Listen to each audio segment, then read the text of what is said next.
بسم اللہ الرحمن الرحیم۔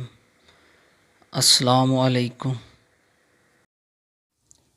حضرت عمر رضی اللہ تعالی عنہ خلیفہ منتخب ہونے سے پہلے اپنی روزی کمانے کے لیے تجارت کرتے تھے۔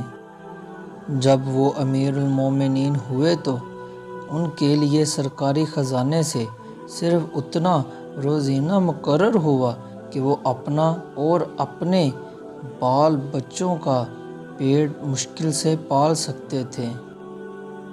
کچھ عرصے بعد ممتاز صحابہ مثلاً حضرت علی رضی اللہ تعالی عنہ، حضرت عثمان رضی اللہ تعالی عنہ اور حضرت طلحہ رضی اللہ تعالی عنہ وغیرہ نے کوشش کی کہ حضرت عمر رضی اللہ تعالی عنہ کے روزینے میں اضافہ ہونا چاہیے، لیکن ان میں سے کسی کو یہ بات حضرت عمر رضی اللہ تعالی عنہ کے سامنے پیش کرنے کی جرأت نہ تھی۔ آخر وہ خلیفہ کی ساجزادی حضرت حفصہ رضی اللہ تعالی عنہ کے پاس گئے، جو رسول اللہ صلی اللہ علیہ وآلہ وسلم کی ازواج مطہرات میں سے تھی، اور ان سے کہا کہ حضرت عمر رضی اللہ تعالی عنہ سے ان کا روزینہ بڑھانے کے فیصلے پر عمل کرنے کی اجازت لے دیں۔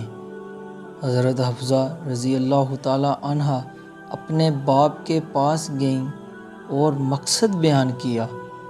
حضرت عمر رضی اللہ تعالی عنہ خفا ہوئے اور کہنے لگے، وہ کون لوگ ہیں جنہوں نے یہ فیصلہ کیا ہے؟ اگر مجھے ان کے نام معلوم ہو جائیں تو انہیں خوب پیٹوں۔ پھر جب غصہ تھما تو ملامت کے لہجے میں کہا، بیٹی، تم رسول اللہ صلی اللہ علیہ وآلہ وسلم کے گھر میں دیکھ چکی ہو کہ وہ کیا کھاتے تھے اور کیا پہنتے تھے۔ کیا میرا کھانا اور پہننا ان سے خراب ہے؟ حضرت حفصہ رضی اللہ تعالی عنہ نے جواب دیا، نہیں۔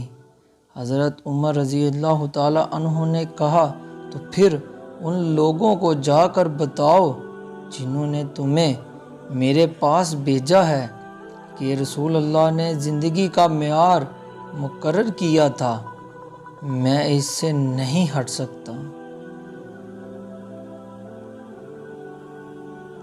جی تو دوستو، یہ تھا آج کا مختصر سا قصہ امیر المومنین حضرت عمر رضی اللہ تعالی عنہ کے بارے میں۔ اگر آپ کو یہ ویڈیو پسند آئی ہو تو ویڈیو کو لائک کریں، اور چینل پہ آپ نئے ہیں تو چینل کو ضرور سبسکرائب کریں۔ نیکسٹ ویڈیو تک دیجیے گا اجازت۔ اللہ حافظ، اللہ نگہبان۔